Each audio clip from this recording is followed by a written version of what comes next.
और देखिए, इस पे ज़्यादा हमको टिप्पा टिप्पणी नहीं करना है।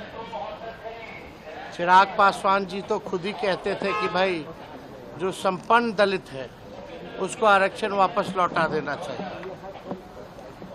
और मोदी जी ने जो चिराग पासवान के साथ जो किया है, उनके पिताजी की मूर्ति को फेंकवाया, उनको घर को खाली करवाया, उनके पार्टी को तोड़वाया, उनके पार्टी का जो सिंबल बंगला था उसको छीनने का काम किया,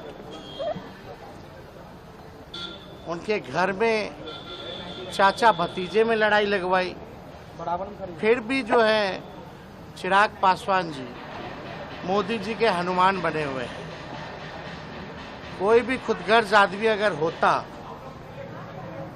तो मोदी जी के साथ नहीं रहता, लेकिन पता नहीं चिराग पासवान जी की अपनी सोच है, स्वतंत्र है किसी के साथ भी रहने के लिए। लेकिन आरक्षण के बारे में चिराग पासवान जी को थोड़ी सी भी जानकारी नहीं है, और ना ही आरएसएस के बारे में उनको इतिहास की जानकारी है। थोड़ा आरएसएस के बारे में जानकारी प्राप्त कर लेनी चाहिए, और जानकारी उनको तभी प्राप्ति हो सकती है जब अपने पिताजी का, रामविलास जी जो हम सबों के नेता थे, उनके भाषणों को वो सुने। उनका भाषण जो है रामविलास पासवान जी का, चिराग पासवान जी पहले सुने, समझें।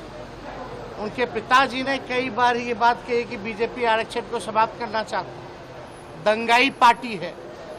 इसके कारण उन्होंने केंद्रीय मंत्रिमंडल से इस्तीफा भी दिया था। तो ये सब लोग जानते हैं, लेकिन चिराग पासवान जी बेचारे नादान हैं, है ना। वो इधर उधर कोई भटका देता तो भटक जाते हैं। थोड़ी जानकारी ले करके बात करनी चाहिए। मोदी जी हैं तो आरक्षण पर खतरा है, मोदी जी हैं तो लोकतंत्र और संविधान पर खतरा है। ये यथार्थ है, सच्चाई।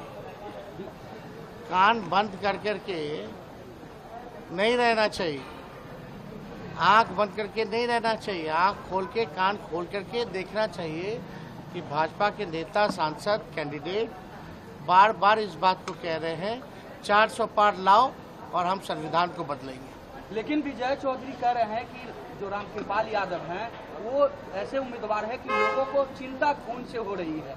विजय चौधरी, अरे कौन किसके बारे में क्या कहता है, हम सबके लट्ठे का लिए।